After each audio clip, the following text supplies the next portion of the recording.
Mesdames, Messieurs, bonsoir. Vous êtes les bienvenus dans NCI News. Dans l'actualité, ce mercredi, l'ouverture à Abidjan du sommet mondial sur la formalisation économique, une initiative de l'Organisation internationale des employeurs avec le soutien précieux de l'Union européenne et de la Confédération générale des entreprises de Côte d'Ivoire. Nous verrons dans ce journal l'incinération ce matin même de plus de 9 tonnes de produits périmés, des produits de consommation de diverses natures qui circulaient sur le marché de la ville de Yamoussoukro. Les habitants de Gaza ont réagi à la proposition du président américain Donald Trump de prendre le contrôle de la bande de Gaza. Ils affirment qu'ils préféreraient vivre sur les décombres de leurs maisons détruites ou mourir. On démarre ce soir avec ce chiffre. Plus de 70% de l'emploi total des pays émergents et en voie de développement est fourni par le secteur informel. Le chiffre est beaucoup trop élevé et suscite les inquiétudes des grands patrons du monde.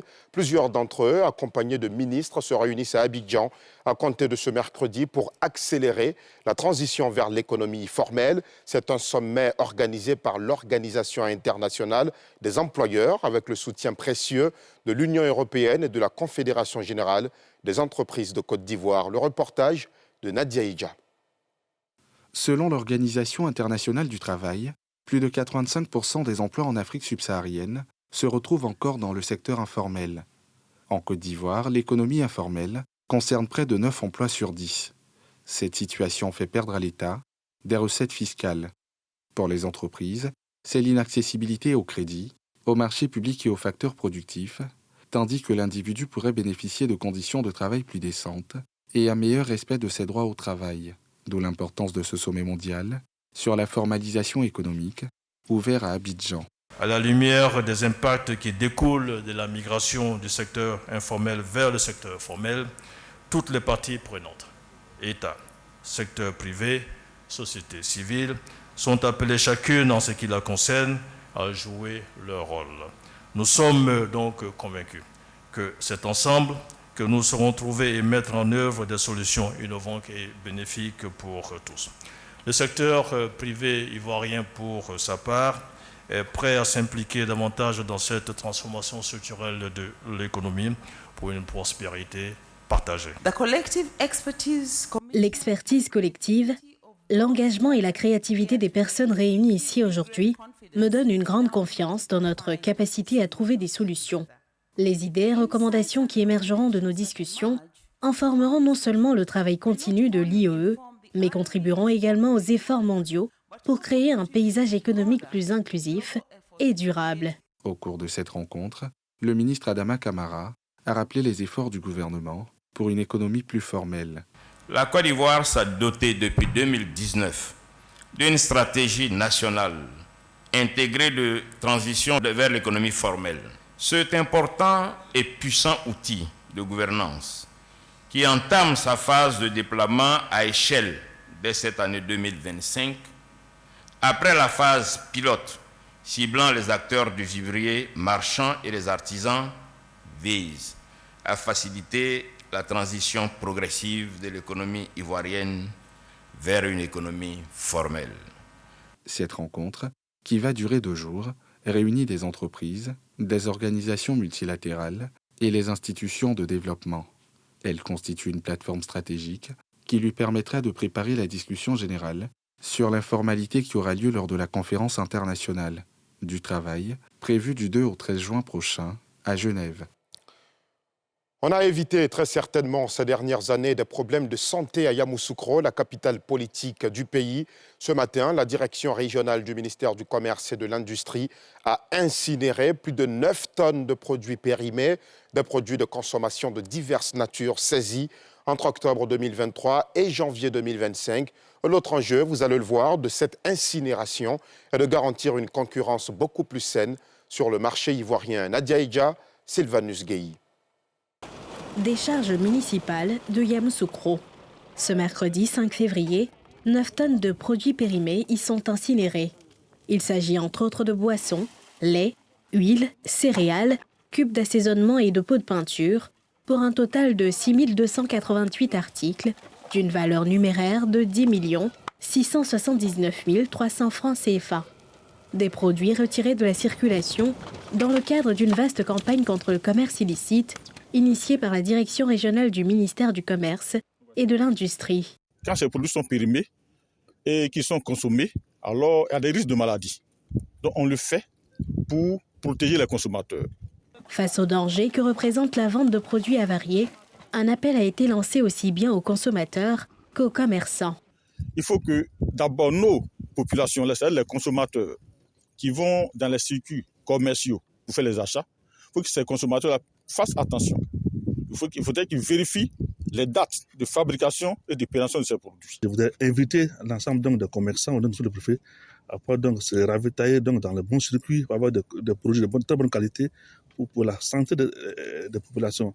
Le contrôle va être de plus en plus accru pour que nous puissions déceler toutes les personnes qui ont des produits périmés qu'ils mettent en vente et en circulation. Selon la législation, une amende de 100 000 à 50 millions de francs CFA est prévue pour tout contrevenant. En politique, le secrétaire exécutif du RHDP a rencontré hier mardi les députés du parti au pouvoir. La rencontre s'est tenue au siège du parti à la rue Lépic à Cocody.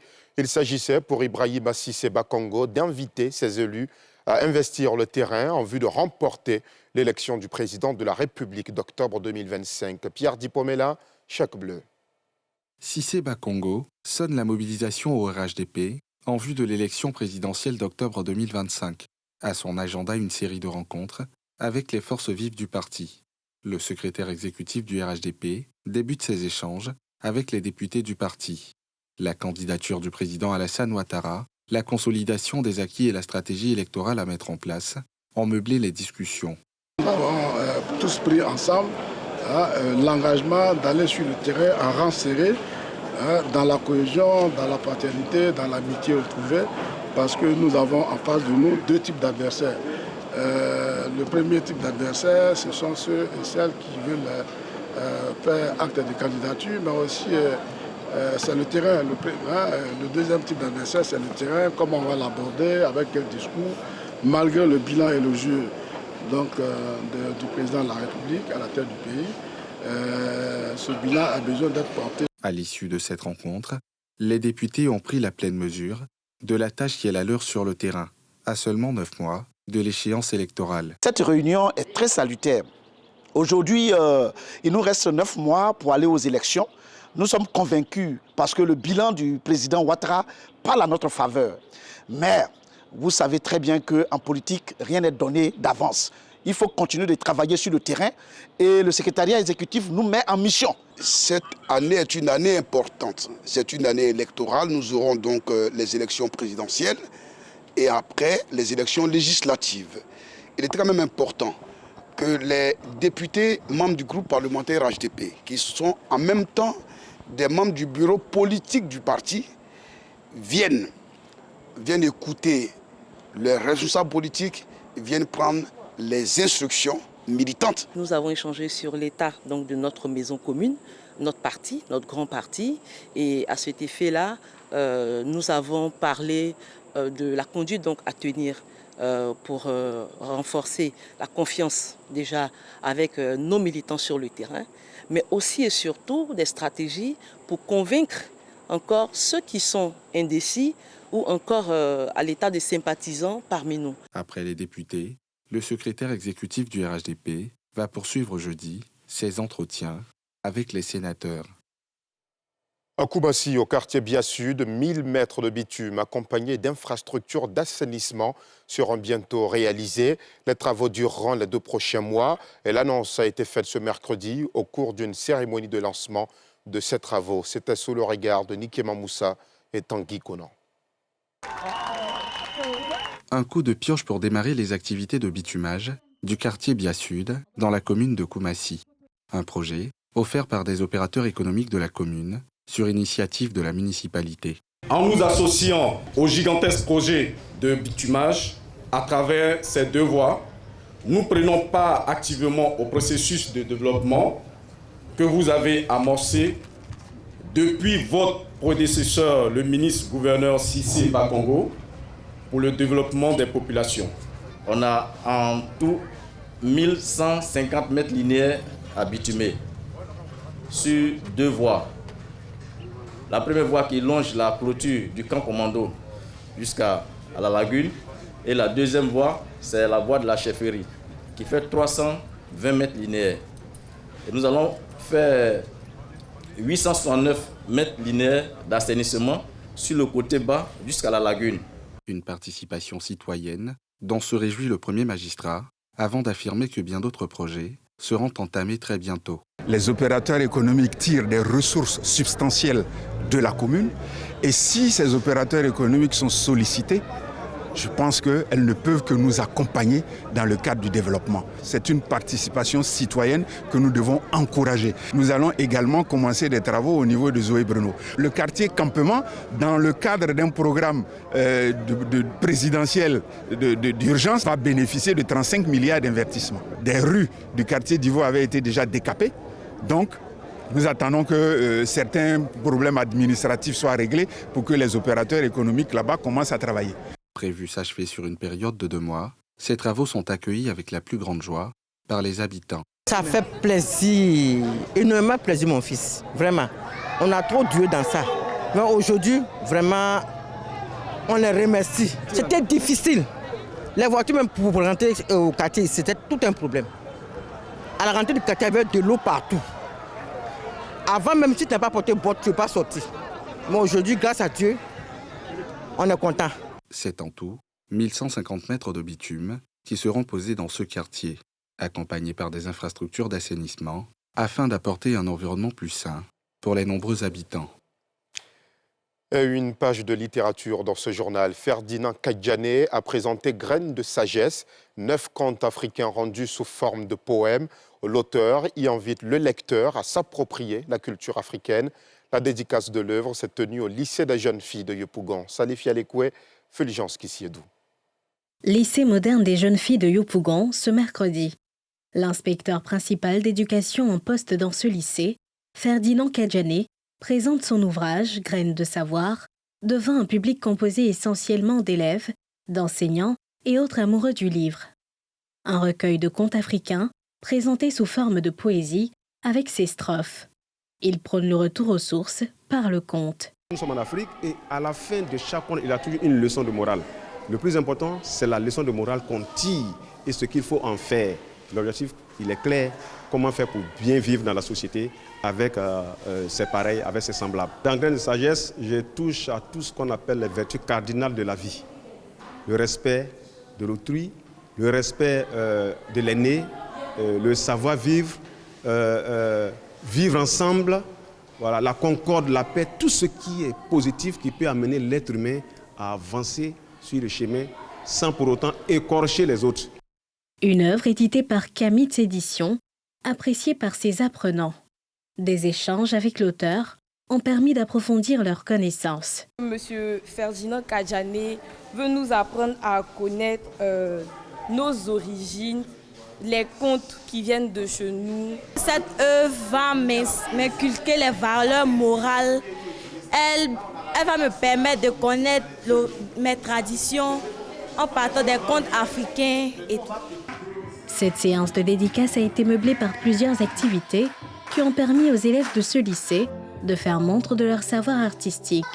Du slam, des sketchs et d'autres présentations étaient au menu de cette rencontre.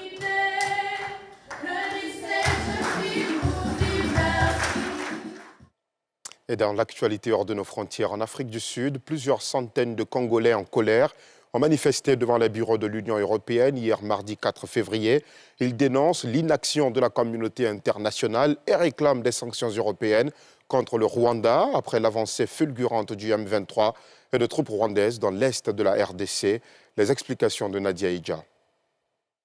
Environ 2000 Congolais, vêtus aux couleurs de leur pays d'origine, devant le siège de l'Union européenne à Pretoria, en Afrique du Sud, ce mardi 4 février. Ils manifestent pour exprimer leur colère contre cette crise qui dure depuis des décennies. Pour eux, certaines puissances, notamment l'Union européenne, tirent les ficelles de guerre qui opposent le M23 à la République démocratique du Congo. Tout le monde est complice de ce qui se passe, surtout l'Union européenne. Ils financent Kagame, ils l'utilisent pour détruire le Congo, exploiter le Congo, piller les ressources minérales du Congo. Pour ceux Ça fait 30 ans que nous savons que le Rwanda n'a pas les moyens. Ils le font parce qu'ils sont soutenus par l'Union européenne. C'est pourquoi nous sommes venus dire à l'UE de cesser de soutenir le Rwanda. Trop, c'est trop. Nous avons eu assez de sang versé. 30 ans, c'est assez. Il faut que tout s'arrête. Les attentes de ces Congolais, la paix, mais aussi des sanctions fermes de l'Union européenne contre le Rwanda, qu'ils accusent d'attaquer le Congo à travers le M23. Nous avons vu les sanctions imposées par la Russie pour avoir tué les Ukrainiens.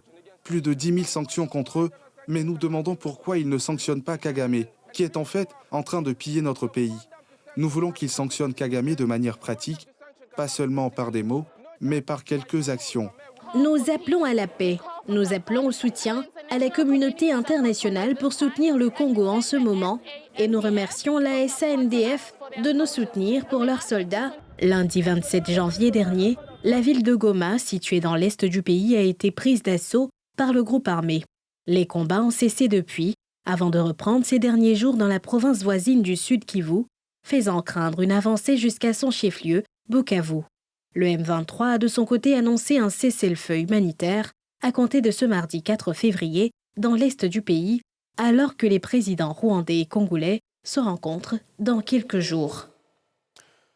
La proposition de Donald Trump, le président américain, de vider la bande de Gaza de sa population passe mal. Sur la scène internationale, de nombreux pays et organisations ont exprimé aujourd'hui leur opposition ou leur incompréhension. Les Gazaouis, quant à eux, affirment qu'ils préféreraient vivre sur les décombres de leurs maisons détruites ou tout simplement mourir, comme nous l'explique Pierre Dipomela. Vague de réactions après la proposition du président américain Donald Trump de déplacer les habitants de Gaza vers l'Égypte et en Jordanie.